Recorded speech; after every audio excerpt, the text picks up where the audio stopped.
இப்ப ஏறத்தாழ தேர்தல் நெருங்கி கொண்டிருக்கிறது. இப்ப 4 முனை போட்டி அப்படின்றது ஓரளவு உறுதியாயிடுச்சு. அதிமுக கூட்டணி, திமுக கூட்டணி, விஜய் கட்சி ஒண்ணு, இந்த பக்கம் சீமான் கட்சி, 4 விதமான அணிகள் போட்டியிட்டு களத்தை பொறுத்தவரை எப்படி இருக்கும் அப்படின்னு நீங்க தாங்க கணிக்கணும். எப்படி இருக்குன்னா எங்களை பொறுத்த வரைக்கும் அனைத்து இந்திய அண்ணா திராவிட முன்னேற்ற கழகம் ஏற்கனவே 31 ஆண்டு காலம் தமிழகத்தில் ஆட்சி புரிந்த கட்சி, பல தேர்தலை சந்தித்த கட்சி, பல ஆண்டுகள் ஆட்சி புரிந்தது. அதாவது எங்களுக்கு வெற்றி பிரகாசமா இருக்கு. ஏன்னா அண்ணா 10 ஆண்டு 2019 2021 வரைக்கும் அனைத்து இந்திய அண்ணா திராவிட முன்னேற்ற கழக ஆட்சியில் எண்ணற்ற திட்டங்களை கொடுத்துருக்கிறோம். மத்திய அரசு பல திட்டங்களை பெற்று அங்க நிறைவேற்றிக்கிறோம். அதே மாநில அரசும் நிறைய திட்டங்களை கொடுத்திருக்கிறோம். ஆனா திராவிட முன்னேற்ற கழகம் இந்த 5 ஆண்டு காலத்துல எந்த ஒரு புதிய பெரிய திட்டமும் அல்ல.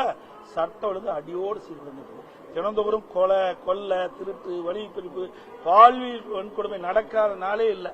தினந்தோறும் தொலைக்காட்சியும் பத்திரிகையும் பார்த்தா இந்த செய்தி தான் வந்துகிட்டு இருக்குது. வேற எந்த செய்தியும் வரல.